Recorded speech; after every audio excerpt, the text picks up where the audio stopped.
नमस्कार प्यारे देशवासियों, आज हम एक ऐसे विषय पर चर्चा के लिए एकत्र हुए हैं जो देश की रीढ़ कही जाने वाली, वह मेहनतकश जनता जिनके हाथों पर देश का भविष्य टिका है, उनके सुनहरे कल से जुड़ा है।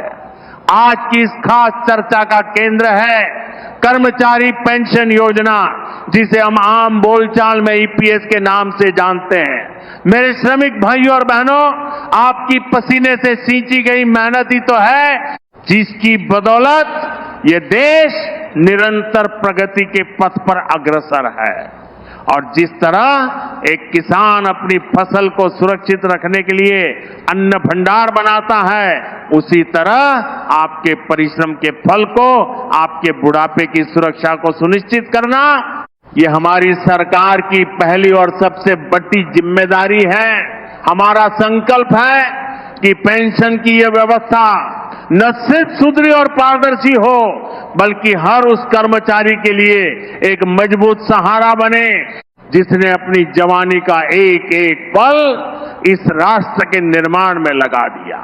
ये पेंशन महज एक मासिक राशि नहीं, बल्कि आपके अथक परिश्रम, आपकी निष्ठा और आपके योगदान का एक जीवंत सम्मान है।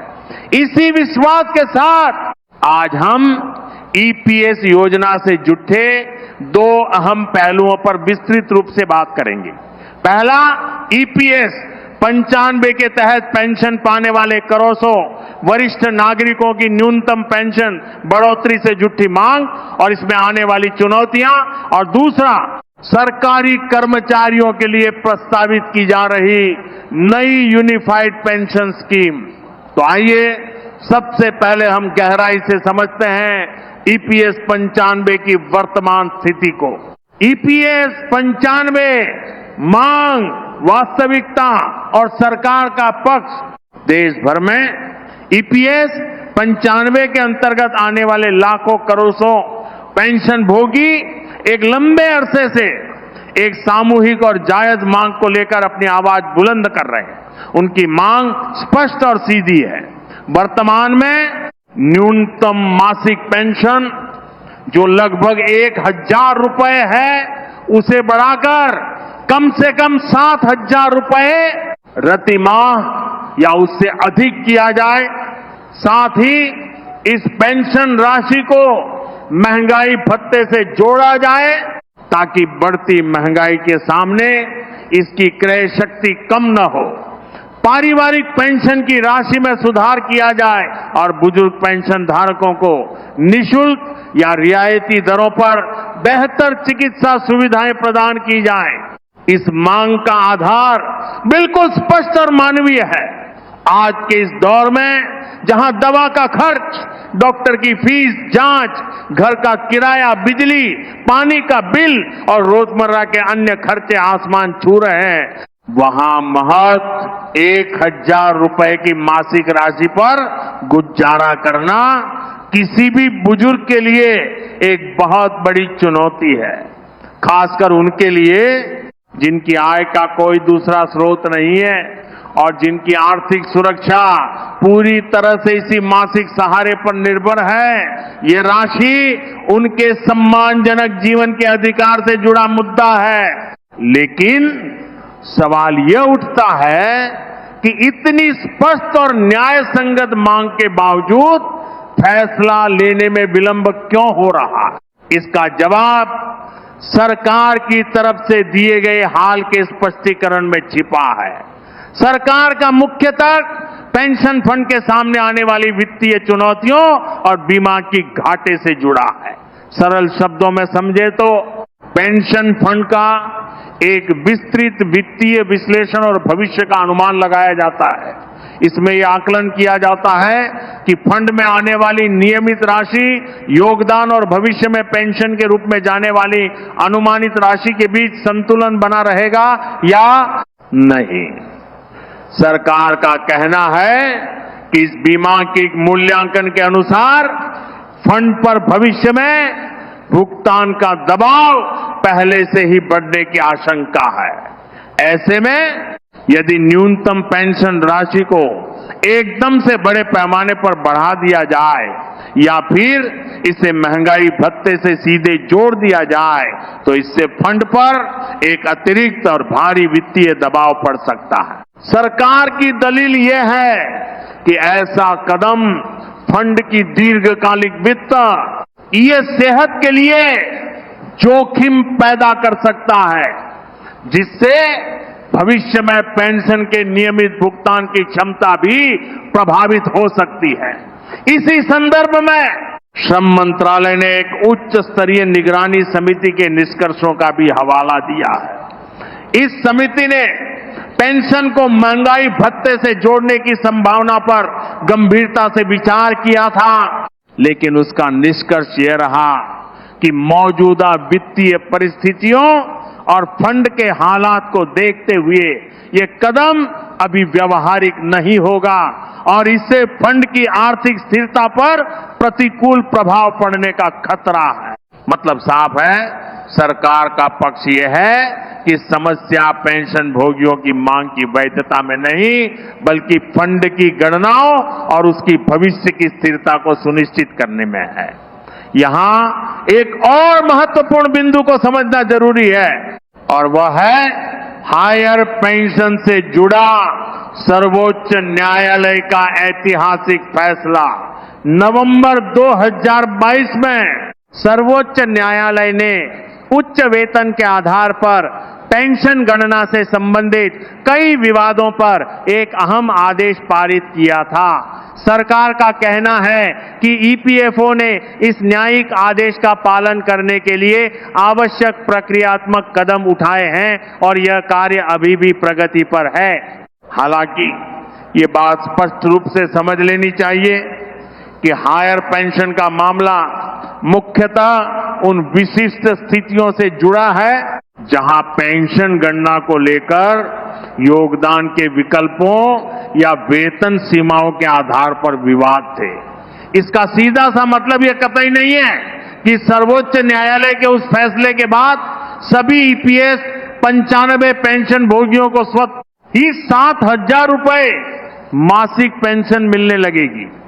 कोई भी ऐसा दावा जो ये कहे कि अब सबको तुरंत 7,000 रुपए पेंशन मिलनी शुरू हो गई है, बिना किसी आधिकारिक और लिखित आदेश के, पूरी तरह से भ्रामक है। ऐसी अफवाहों पर विश्वास करना उचित नहीं होगा। सबसे महत्वपूर्ण बात यह है कि इन सभी स्पष्टीकरणों के बावजूद सरकार ने अभी तक न्यूनतम पेंशन बढ़ाने, महंगाई भत्ता जोड़ने, चिकित्सा लाभ देने या पारिवारिक पेंशन में सुधार करने की कोई ठोस समय सीमा या तारीख घोषित नहीं की है। इसका सीधा सा अर्थ यह है कि मांग भले ही कितनी भी मजबूत और न्यायोचित क्यों न हो, लेकिन जब तक फंडिंग के मॉडल, वित्तीय आकलन और नीतिगत मंजूरी पर अंतिम फैसला नहीं होता, तब तक कोई भी बदलाव लागू हो पाना संभव नहीं है। और यही कारण है कि करोड़ों पेंशन भोगी आज भी एक ठोस राहत और बेहतर भविष्य की प्रतीक्षा में है। अब प्रश्न ये उठता है कि इस संदर्भ में एक ईपीएस 95 पेंशन भोगी के रूप में आप अभी क्या व्यावहारिक कदम उठा सकते हैं?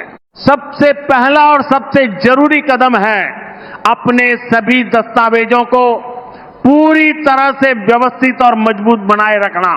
अपना UN universal account number, PPO, pension भुगतान आदेश, सेवा अवधि की पुष्टि, अंतिम नियोक्ता का नाम और योगदान से जुड़ी सभी जानकारियों की फाइल सुरक्षित रखें। अक्सर देखा गया है कि जब भी कोई नया संशोधन या लाभ देने की प्रक्रिया शुरू होती है तो पुराने रिकॉर्ड में मौजूद एक छोटी सी त्रुटि, जैसे नाम की स्पेलिंग में अंतर या जन्म तिथि का विसंगत होना, भुगतान को रोकने या विलंबित करने का कारण बन जाती है। इसलिए यह सुनिश्चित कर लें कि आपके बैंक खाते में पंजीकृत नाम की वर्तनी आधार कार्ड से पूरी तरह मेल खाती हो। अपना KYC, know your customer status, linked mobile number और ईमेल आईडी हमेशा अपडेटेड रखें। दूसरा महत्वपूर्ण पहलू है हायर पेंशन के मुद्दे को सही संदर्भ में समझना। यदि आपने अपनी सेवा काल के दौरान कभी उच्च वेतन के आधार पर योगदान देने का विकल्प चुना था या फिर आपका मामला इसी श्रेणी से संबंधित है, तो आपको अपने पुराने कागजातों को विशेष सावधानी से सुरक्षित रखना चाहिए। इनमें आपकी पुरानी वेतन पर्चियां, योगदान वीर, ऋण और कार्यालयीन ईपीएफ रिकॉर्ड की प्रतियां शामिल हैं। कई बार ऐसा होता है कि वर्षों बाद पता चलता है कि कर्मचारी के रिकॉर्ड में योगदान के विकल्प या पात्रता का विवरण सही ढंग से दर्ज ही नहीं किया गया था। ऐसी स्थिति में जल्दबाजी में किसी तीसरे व्यक्ति या गैर आधिकारिक स्रोत पर निर्भर रहने के बजाय स्वयं सक्रिय होकर जानकारी जुटाएं, अपने रिकॉर्ड की आधिकारिक तौर पर जांच करवाएं और यदि कोई विसंगति मिले तो नियमों के अनुसार लिखित शिकायत या आपत्ति दर्ज कराएं। यदि कोई व्यक्ति आपसे अतिरिक्त फीस लेकर जल्दी काम कराने का दावा करे तो सावधान हो जाएं। ऐसे समय में गलत सलाह सबसे ज्यादा नुकसानदायक साबित हो सकती। तीसरी अत्यंत जरूरी बात है सोशल मीडिया और अफवाहों से दूरी बनाए रखना। आजकल व्हाट्सएप, फेसबुक जैसे प्लेटफॉर्म्स पर तरह तरह के संदेश और वीडियो वायरल होते रहते हैं। कोई कहता है कि सबको एक जैसी राशि मिलने वाली है, तो कोई दावा करता है कि अगले महीने से नई दरें लागू हो जाएंगी। लेकिन वास्तविकता यही है कि जब तक ईपीएफओ या श्रम मंत्रालय की तरफ से कोई आधिकारिक अधिसूचना या परिपत्र जारी नहीं होता, तब तक ये सभी बातें महज अनुमान या अटकलें ही हैं। आपका हक निर्विवाद है, संघर्ष भी पूरी तरह वास्तविक है, लेकिन नीतिगत निर्णय का स्वरूप उसे लागू करने की चरणबद्ध प्रक्रिया और पात्रता के मानदंड, ये सब कुछ केवल आधिकारिक लिखित आदेशों से ही स्पष्ट होगा। इसलिए धैर्य बनाए रखें, लेकिन साथ ही पूरी तरह जागरूक और सतर्क भी रहें। अब चलिए दूसरे बड़े विषय की ओर बढ़ते हैं। सरकारी कर्मचारियों के लिए प्रस्तावित यूनिफाइड पेंशन स्कीम, इसे एक ऐसे क्रांतिकारी बदलाव के रूप में पेश किया जा रहा है जो पुरानी पेंशन योजना की सुरक्षा और नई पेंशन व्यवस्था की साझेदारी दोनों के सर्वोत्तम पहलुओं को मिलाकर एक संतुलित मॉडल प्रस्तुत करने का प्रयास करता है। इसे समझने के लिए पहले हमें पुरानी और नई व्यवस्था के बीच के मूलभूत अंतर को समझना होगा। सन 2004 से पहले पुरानी पेंशन योजना, जिसे ओल्ड पेंशन स्कीम या ओपीएस कहा जाता था, लागू थी। इसके अंतर्गत एक सरकारी कर्मचारी को सेवानिवृत्ति के पश्चात उसके अंतिम वेतन के 50% के एक बड़े हिस्से, आमतौर पर 55% के बराबर मासिक पेंशन गारंटी के तौर पर मिलती थी। इस पेंशन का भुगतान सीधे सरकार के राजस्व कोष से किया जाता था। कर्मचारी से सेवा काल के दौरान पेंशन के लिए कोई अलग से योगदान नहीं लिया जाता था। साथ ही समय समय पर महंगाई भत्ते के अनुसार इस पेंशन राशि में वृद्धि भी की जाती थी। इसका मतलब यह था कि कर्मचारी को भविष्य की पूर्ण सुरक्षा और स्पष्टता का एहसास होता था। बाजार के उतार चढ़ाव या निवेश के जोखिम का कोई डर नहीं था। हालांकि सरकार के लिए ये व्यवस्था समय के साथ एक बहुत बड़ी वित्तीय जिम्मेदारी बनती चली गई, क्योंकि पेंशन का पूरा भार सीधे राजकोष पर पड़ रहा था और आबादी की बढ़ती उम्र के साथ ये दायित्व लगातार बढ़ता ही जा रहा था। इन्हीं चिंताओं को ध्यान में रखते हुए सन 2004 में नई पेंशन व्यवस्था यानी नेशनल पेंशन सिस्टम एनपीएस लागू की गई। इसमें कर्मचारी और सरकार दोनों मिलकर एक सामान्य फंड में नियमित योगदान करते हैं। सेवानिवृत्ति के बाद मिलने वाली पेंशन की राशि इस बात पर निर्भर करती है कि इस फंड का निवेश बाजार में कितना अच्छा प्रदर्शन कर पाया। यही वह बिंदु है जहां कई कर्मचारियों के मन में एक प्रकार की अनिश्चितता और असुरक्षा की भावना पनपी।